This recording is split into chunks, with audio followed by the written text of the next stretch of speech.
Once upon a time, a little girl named Laura lived in the big woods of Wisconsin in a little house made of logs. Laura lived in a little house with her pa, her ma, her big sister Mary, her baby sister Carrie, and their good old bulldog Jack. Winter was coming to the big woods. Soon the little house would be covered with snow. Pa went hunting every day so that they would have meat during the long, cold winter. Ma, Laura, and Mary gathered potatoes and carrots, beets and turnips, cabbages and onions, and peppers and pumpkins from the garden next to the little house. By the time winter came, the little house was full of good things to eat. Laura and Mary thought the attic was a lovely place to play. They played house by using the round orange pumpkins as tables and chairs, and everything was snug and cozy. Soon the first snow came, and it was very cold. In the mornings, the windows were covered with beautiful frost pictures of trees and flowers and fairies. Ma said that Jack Frost came in the night and made the pictures while everyone was asleep. Laura and Mary were allowed to use Ma's thimble to make pretty patterns of circles in the frost. In the mornings, Laura and Mary helped Ma wash the dishes and make the beds.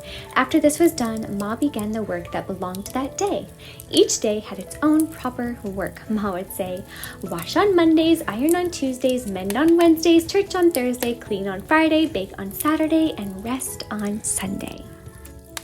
Laura liked the churning and baking days best of all. Ma had to churn the cream for a long time until it turned into butter, and Mary could sometimes churn while Ma rested, but Laura was too little. On Saturdays, when Ma made the bread, Laura and Mary each had a little piece of dough to make into a little loaf. Ma even gave them a bit of cookie dough to make little cookies. After the day's work was done, Ma would sometimes cut out paper dolls for Laura and Mary. She drew their faces on with a pencil and cut dresses, hats, and ribbons out of colored paper so that Mary and Laura could dress their dolls beautifully. But the best time of all was at night when Pa came home. He would throw off his fur cap and coat and mittens and call, "Where's my little half pint of sweet cider half drunk up?" And that was Laura because she was so small. Sometimes Pa would take down his fiddle and sing.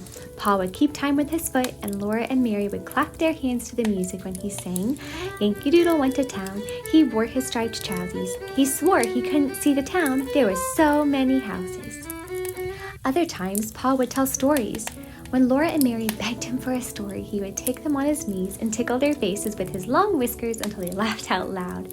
His eyes were blue and merry. Outside, it was cold and snowy, but the little log cabin was snug and cozy. Pa, Ma, Laura, Mary, and baby Carrie were comfortable and happy in their little house in the big woods.